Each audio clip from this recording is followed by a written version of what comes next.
오늘 저희가 함께 나눌 하나님의 말씀은 바로 골로새서 1장 18절부터 25절까지의 말씀입니다. 골로새서 1장 18절부터 25절까지의 말씀. 오늘 본문 말씀이 조금 긴 관계로 제가 한 절, 여러분들이 한 절 이렇게 번갈아 가면서 읽도록 하겠습니다. 그럼 제가 먼저 읽도록 하겠습니다.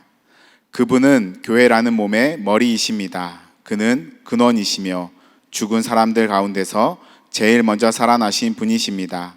이는 그분이 만물 가운데서 으뜸이 되시기 위함입니다. 하나님께서는 그분의 안에 모든 충만함을 머무르게 하시기를 기뻐하시고 그분의 십자가의 피로 평화를 이루셔서 그분으로 말미암아 만물을 곧 땅에 있는 것들이나 하늘에 있는 것들이나 다 자기와 기꺼이 화해시켰습니다. 전에 여러분은 악한 일로 하나님을 멀리 떠나 있었고 마음으로 하나님과 원수가 되어 있었습니다. 그러나 지금은 하나님께서 그리스도의 죽으심을 통하여 그분의 육신의 몸으로 여러분과 화해하셔서 여러분을 거룩하고 흠이 없고 책망할 것이 없는 사람으로 자기 앞에 내세우셨습니다. 그러므로 여러분은 믿음에 튼튼히 털을 잡아 굳건히 서 있어야 하며 여러분이 들은 복음의 소망에서 떠나지 말아야 합니다. 이 복음은 하늘 아래 있는 모든 피조물에게 전파되었으며 나 바울은 이 복음의 일꾼이 되었습니다. 이제 나는 여러분을 위하여 고난을 받는 것을 기쁘게 여기고 있으며 그리스도의 남은 고난을 그분의 몸 곧 교회를 위하여 내 육신으로 채워가고 있습니다. 나는 하나님께서 여러분을 위하여 하나님의 말씀을 남김없이 전파하게 하시려고 내게 맡기신 사명을 따라 교회의 일꾼이 되었습니다. 아멘. 네, 오늘 말씀의 제목은 바로 살아있는 공동체입니다. 살아있는 공동체. 오늘 말씀을 나누기에 앞서 여러분들에게 질문 하나를 드리도록 하겠습니다. 저희 사랑빛는 교회는 과연 살아있는 공동체일까요? 아니면 죽은 공동체일까요? 너무 심각하게 생각하지 않으셔도 됩니다. 저희 사랑빛는 교회는 당연히 살아있는 공동체입니다. 왜냐하면 지금 저와 여러분들 모두는 살아서 숨을 쉬고 있고 또 함께 모여서 예배를 드리고 있으니 당연히 저희 사랑빛는 교회는 살아있는 공동체가 맞는 것이죠. 그런데 살아있다라는 것은 단지 숨을 쉬는 것 그리고 함께 모여 예배를 드리는 것 그 이상의 의미를 담고 있습니다. 그래서 저는 살아있다는 것이 무엇인지 그리고 살아있는 공동체가 가져야 할 마음과 자세는 무엇인지 한번 알아보려고 합니다. 여러분들도 잘 알다시피 저에게는 2명의 딸이 있습니다. 눈에 넣어도 아프지 않을 만큼 너무나도 사랑스럽고 소중한 그리고 세계에서 제일 예쁜 2 딸이 있습니다. 이것을 요즘 사람들은 세젤예라고 그렇게 부르더군요. 세젤예라는 단어를 몰랐던 분들은 꼭 기억해 두시기 바랍니다.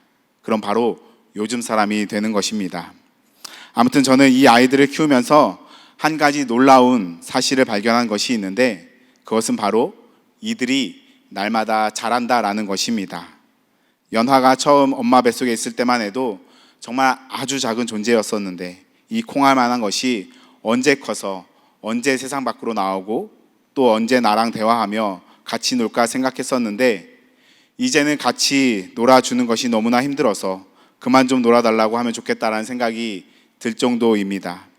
그래서 저에게 있어 이번 캄보디아 단기 선교는 진짜 너무너무 좋은 휴식의 시간이었습니다. 아내에게는 정말 미안한 얘기지만 저는 내년에도 또 나갈 의향이 있습니다. 그런데 꼭 이 이유만은 아닙니다. 거기서 받은 은혜가 정말로 너무나도 크기 때문에 저는 내년에도 기회가 된다면 또다시 나가보고 싶습니다. 아마 이번에 단기 선교를 다녀오신 3분의 집사님들도 저와 같은 마음일 것이라고 저는 믿습니다. 아무튼 생명이 있다는 것은, 살아있다는 것은 참으로 신비한 것 같습니다. 왜냐하면 우리 눈에는 잘 보이지는 않지만 생명이 있으면, 살아있으면 그것은 반드시 자라기 때문입니다. 어린아이가 날마다 자라듯이 어린 동물과 어린 식물이 날마다 자라듯이 생명이 있으면 그것은 반드시 자라게 되어 있습니다. 그리고 아주 멋있게, 아주 아름답게 변화하기도 합니다. 우리가 생각하는 것보다 훨씬 더 어메이징하게, 그리고 판타스틱하게 성장하기도 합니다. 하지만 안타깝게도 생명이 있으면 여러 외부로부터 받는 공격 때문에 많이 아프기도 하고, 또 많이 다치기도 하고, 또 많이 넘어지기도 하는 것 같습니다. 특별히 어린 개체일수록 더 아프고 더 다치고 더 넘어지는 것 같아요. 저는 저희 아이들을 키우면서 알게 된 질병들과 약들이 얼마나 많이 있는지 모릅니다. 그리고 아이들이 아프면 부모가 얼마나 고생하는지, 그리고 부모가 아이들을 위해서 미리 알아야 할 것들이 얼마나 많이 있는지 부모가 되기 전까지는 전혀 몰랐습니다. 그래서 저는 저희 아이들을 키우면서 알게 된 것들이 제법 있는데요. 그 중에 한 가지는 바로 약을 제조하는 방법입니다. 사진 한번 띄워주시겠습니까? 여러분 혹시 저거 어떻게 제조하는지 아십니까? 이제 자녀들을 다 키워놓으셨으니 가물가물 하실 것 같습니다. 요즘 아빠들은 저거 모르면 공개 처형을 당합니다. 그래서 저도 저것을 알게 되었던 것이죠. 그런데 왠지 여기 계신 두 분의 목사님은 저게 뭐지? 저런 게 있었나 할 것 같습니다. 아무튼 저런 약봉지와 물약병들이 저희 집에 얼마나 많이 있는지 모릅니다. 그만큼 아이들이 자주, 그리고 수시로 아프다라는 것이겠죠. 그래서 여러분, 생명이 있다라는 것은, 살아있다라는 것은 마냥 좋은 것만은 아닙니다.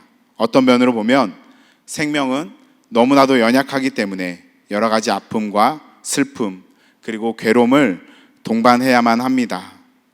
생명이 아프지 않고 다치지 않고 잘 자라기만 한다면 얼마나 좋겠습니까?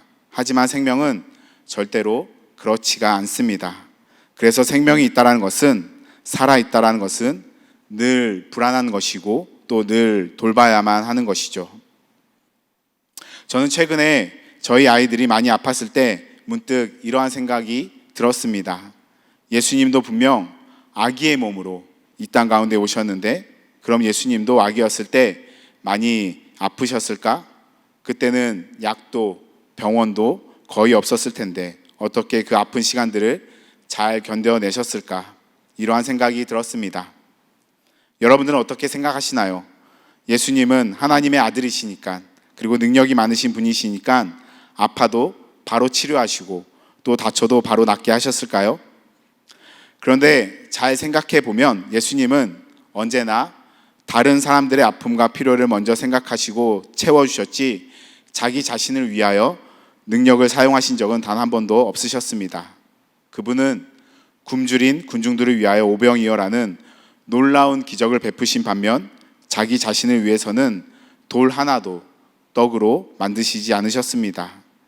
그리고 병자들을 위해서는 아낌없이 치유의 능력을 사용하신 반면 십자가 위에서 자신이 받는 고통은 있는 그대로 다 받으셨습니다. 이런 예수님이라면 분명 아기 때에도 아픔과 고통을 실제로 느끼면서, 그리고 자신의 연약한 모습을 있는 그대로 다 받아들이면서 그렇게 사셨을 것이라고 저는 생각합니다. 아무튼 저는 오늘 이 본문 말씀을 묵상하면서 사도 바울이 골로새 교회 성도들을 향하여 교회는 그분의 몸, 즉 예수 그리스도의 몸이라고 표현한 것이 참으로 감동이 되었습니다. 왜냐하면 몸은 살아있음을 의미하기 때문입니다. 여러분, 우리는 절대로 죽어 있는 사람에게 몸이라는 표현을 쓰지 않습니다. 죽어 있는 사람은 그저 시체일 뿐 살아있는 몸은 아닌 것이죠.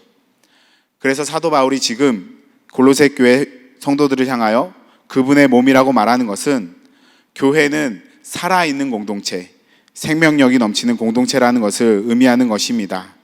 즉 여기에 있는 저와 여러분들 모두가 바로 살아있는 예수 그리스도의 몸이라는 것이죠. 제가 본문 18절 말씀을 다시 읽어드리겠습니다. 그분은 교회라는 몸의 머리이십니다. 그는 근원이시며 죽은 사람들 가운데서 제일 먼저 살아나신 분이십니다. 이는 그분이 만물 가운데서 으뜸이 되시기 위함입니다. 아멘. 여러분, 우리 사랑 믿는 교회의 머리는 바로 예수님이십니다. 2000년 전에 저와 여러분들의 죄를 감당하기 위하여 십자가에서 죽으시고 사흘 만에 부활하신 그 예수님이 바로 우리 사랑 믿는 교회의 머리라는 것이죠. 그리고 지금 여기에서 그 예수님을 예배하고 또 찬양하는 우리 모두는 바로 예수님의 살아있는 몸입니다. 그런데 여러분, 살아있다라는 것은, 생명이 있다라는 것은 늘 언제나 영광스러운 것만은 아닙니다. 부활하신 예수님은 늘 언제나 영광스럽지만 교회는 그렇지 않다라는 것이죠.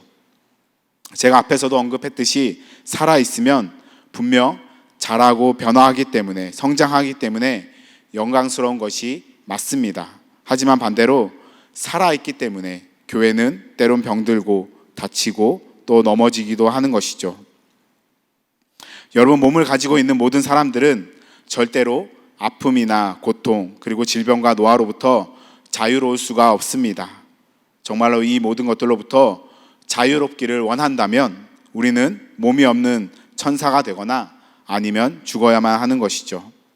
조금 이상한 논리이긴 하지만 죽으면 적어도 아프다거나 병들어 힘들어 하진 않을 테니 우리는 자연스럽게 아픔과 고통으로부터 자유롭게 되는 것이죠. 그래서 많은 사람들이 자살을 선택하는 건지도 모르겠습니다. 이 모든 것들로부터 자유롭게 되기를 간절히 바라는 마음 때문에 최후의 수단으로 그렇게 자살을 선택하는지도 모르겠어요. 하지만 여러분, 자살은 절대로 현명한 선택이 아닙니다. 좋은 선택이 아닙니다. 왜냐하면 그것은 하나님과 교회를 그리고 주변 사람들을 너무나 슬프게 만들고 또 아프게 만드는 선택이기 때문입니다. 몇 해 전인가요? 제가 전에 섬기던 교회 부목사님으로부터 두 친구의 자살 소식을 듣게 되었습니다. 이 친구들은 제가 전 교회에 있을 때에 같이 농구도 하고 게임도 하고 또 예배도 함께 드렸던 아주 착하고 좋은 친구들이었습니다. 한 친구는 한부모 가족의 혼혈아였고 다른 한 친구는 재수생이었는데 그만 그들이 극단적인 선택을 하고 만 것이죠.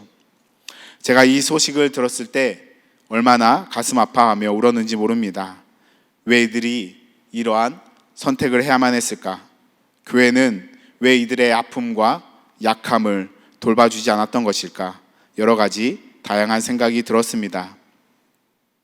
여러분, 교회는 예수 그리스도의 몸입니다. 몸은 서로 아주 긴밀하게 잘 연결되어 있어서 한쪽 팔이 다치면 다른 쪽 팔이 그 팔을 대신해 줍니다.